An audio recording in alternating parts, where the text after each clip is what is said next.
cette vidéo, nous allons traiter des questions de concours en matière de sciences de la vie et plus particulièrement des concours d'accès aux études de médecine, médecine dentaire et pharmacie pour l'année 2023 et qui concerne surtout la production d'énergie sous forme d'ATP.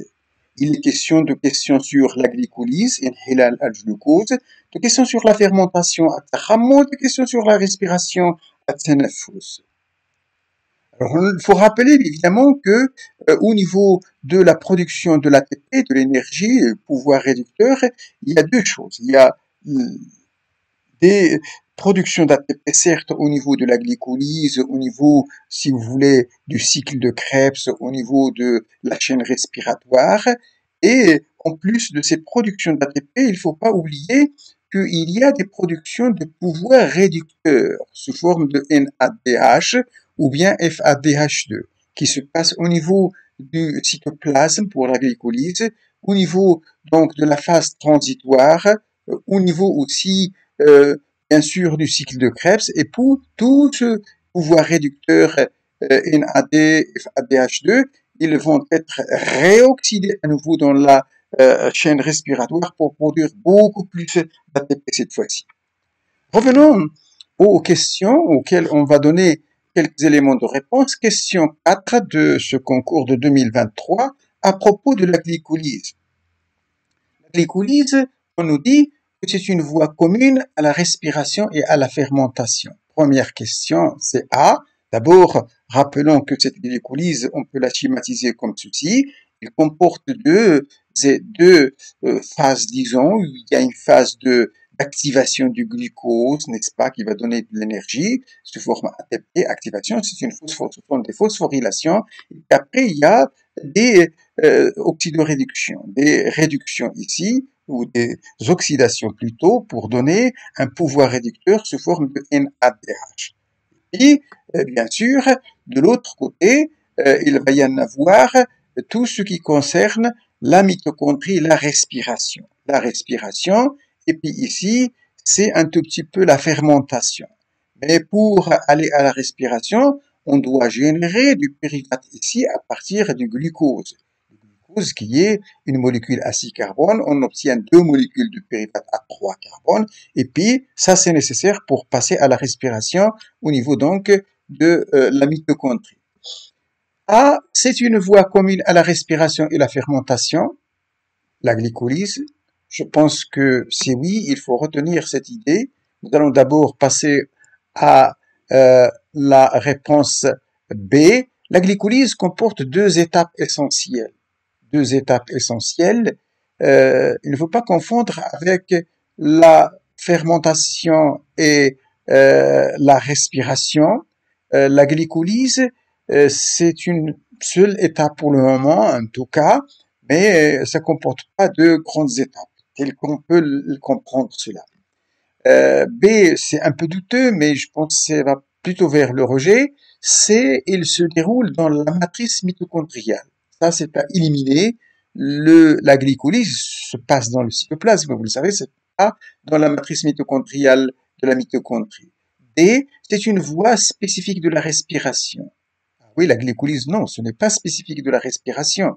La respiration, ça, au niveau donc de la mitochondrie, c'est quelque chose, la glycolyse, qui se fait au niveau donc du cytoplasme. E, une molécule de glucose produit une molécule d'acide pyruvique. Ça, c'est faux aussi. Ah oui, une molécule de glucose, 6 carbones, elle produit 2 molécules d'acide pyruvique, ou de pyruvate, qui est tout simplement une molécule à 3 carbones. Donc, s'il faut retenir une réponse valable pour ce QCM, ça doit être que le A. À la glycolyse, c'est une voie commune à la respiration et à la fermentation. Nous allons passer à la question 1, la question 2 qui suit, si vous voulez, dans la succession, à propos du cycle de Krebs.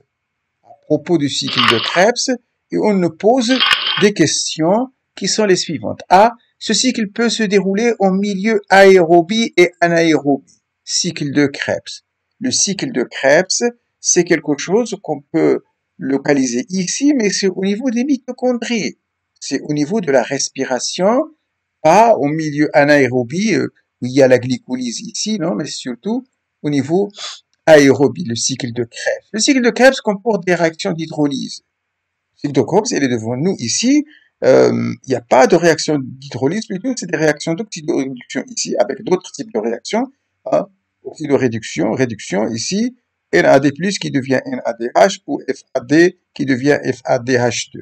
Ce ne sont pas des réactions donc d'hydrolyse, mais à éliminer. Le cycle de Krebs produit NADH, FADH2, produit CO2 aussi, qu'on voit, et l'acétylcoenzyme A. Je pense que l'acétylcoenzyme A, il n'est pas produit par le cycle de Krebs.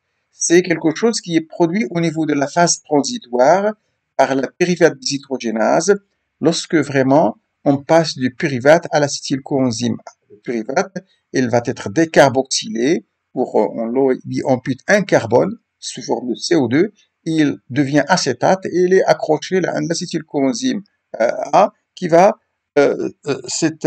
se fixer sur l'oxaloacétate pour donner quelque chose qui est à 6 carbones. 4 plus 2 de l'acétate, ça fait 6, donc pour le citrate.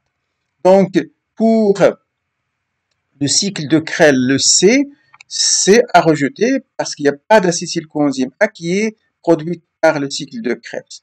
D, au cours de ce cycle, les transporteurs d'hydrogène passent de la forme oxydée à la forme réduite. La forme oxydée ici, NAD+, à la forme réduite, oui. Ici, FAD, il va passer à la forme réduite FADH2. C'est à retenir. D. E, les réactions du cycle de Krebs se déroulent dans la membrane intermitochondriale. Pas du tout. Le cycle de Krebs, ça se passe dans la matrice.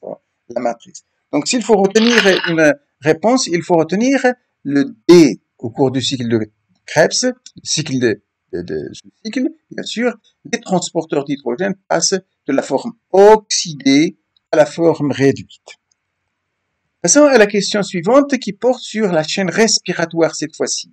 Chaîne respiratoire où on nous demande est-ce que il y a un transfert d'électrons du couple O2H2O au couple NADH+, NAD+, transfert de cela oxygène vers le NADH+, c'est un peu faux. C'est plutôt l'inverse. Le transfert des protons, ils se font ici, et des électrons, aussi la même chose. NADH vers NAD+, il y a des protons qui sortent, mais on va vers de l'oxygène qui sera réduit cette fois-ci en H2O, en eau. Hein. Donc, ce n'est pas le dioxygène, il ne sera pas oxydé, mais il sera réduit. C'est à éliminer. Donc, C, il y a une augmentation de la concentration des protons dans la matrice. Hein. Augmentation de la concentration des protons, c'est plutôt une diminution. Ah oui, parce que les protons, ils passent vers l'espace intermembranaire, ils vont diminuer la concentration. Le pH augmente ici, par contre, le pH, il va diminuer au niveau de l'espace intermembranaire. Donc, la possibilité C, c'est à éliminer. Il y a diminution du pH dans la matrice. Il n'y a pas de diminution de pH dans la matrice, il y a augmentation. Il y a augmentation de la concentration des protons dans l'espace intermembranaire. Augmentation, oui. Hein, donc pH, il diminue, c'est acide. Donc c'est à retenir. S'il faut retenir donc une réponse, il faut que ça soit le E ici.